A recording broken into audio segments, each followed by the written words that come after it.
கடுகு போட்டுக்கலாம்.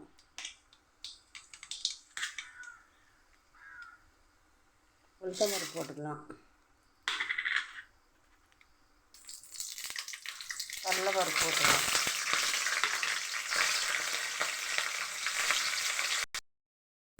வெந்தயம் போட்டுக்கலாம்.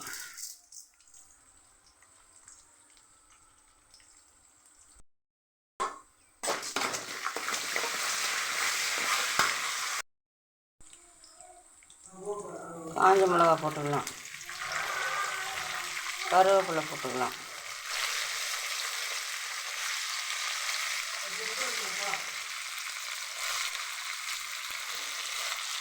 பூண்டு போட்டுக்கலாம்.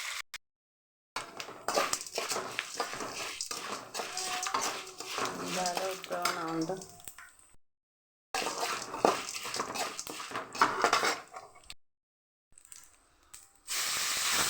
கலரி வச்சுக்கிற சாதத்தை வச்சு கலந்து வேண்டிதான்.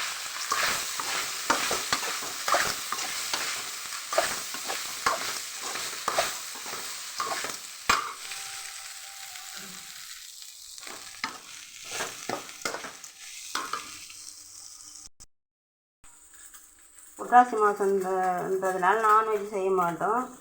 அதனால் இது புளி சாதம் அது இதுவும் செய்கிறோம். இது வெஜ்ஜியாக புளி சாதம் செஞ்சு வச்சுருக்கேன். வாங்க சாப்பிட்லாம். எப்படி இருக்குன்னு சொல்லுங்கள். செஞ்சது கரெக்டானு சொல்லுங்கள். சப்ஸ்கிரைப் பண்ணுங்கள், லைக் பண்ணுங்கள், ஷேர் பண்ணுங்கள். Thank you friends.